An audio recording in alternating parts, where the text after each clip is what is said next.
My name is Jessica Mazerik and I work at the National Eye Institute. I'm a prize competition coordinator there.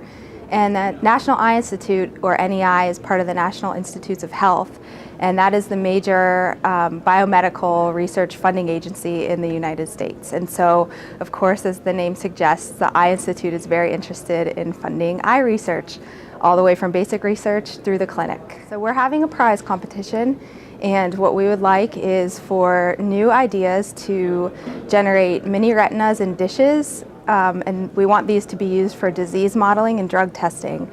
And the unique thing about this is that it's different from the normal grant mechanism. It's a prize competition, which means we're setting a goal for the research community and then awarding a prize to the people that win, that we think do it the best. So this first part that we are in right now is $100,000 award for up to 3 winners.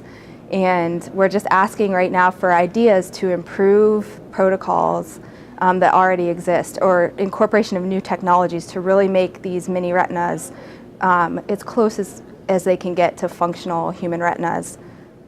So the vision field is obviously going to be very interested in this, and we think that there are several people right now that are already working on this and have good protocols to do it, but like I said, we really want to push it further. So we want to bring in people from other scientific disciplines like bioengineers, 3D bioprinting people, material scientists, developmental biologists, anyone who can bring in unique expertise that can really give novel ideas to push these things to the next level. And then eventually down the road, we think that they'll be very useful for, like I said, modeling disease and testing drugs, so hopefully they can become a really useful preclinical tool in moving therapies for retinal diseases into the clinic.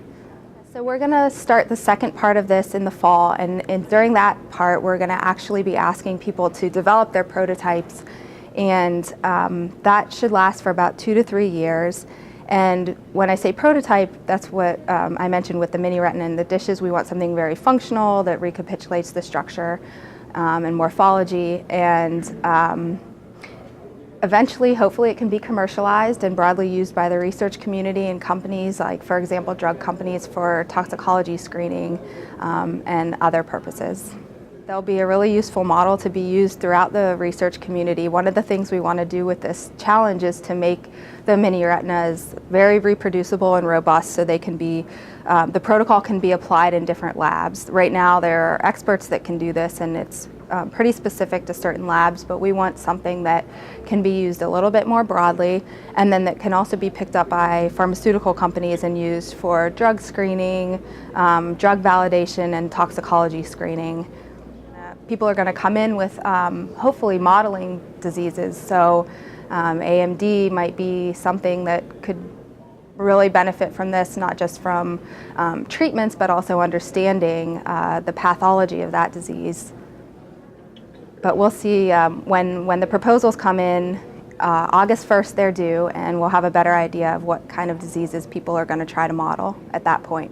So walking around ARVO has been absolutely fantastic. This is my first ARVO, and I'm getting to meet all the people who are actually already working on building retina organoids, which is great. And I've also seen a lot of posters, and I heard in some sessions about, for example, different bioengineering techniques or biomaterials that can be incorporated into cell culture or 3D cell culture to really help the retinal organoid field and push it further. So I could see a lot of room for creative collaboration there. I saw an interesting talk on cornea the other day, and the speaker was talking about building the different tissue layers of the cornea on silk biofilms, and that's just one example where a different part of the eye, that expertise can be brought in and thought about for the retina as well. And they were using the cornea tissues for biological research and also transplantation. And so this is something that in the future, if we can get these retina organoids to a point where they really do represent the structure and function of the retina, they can be used for transplantation as a source for transplantation. So it's just something to keep in mind.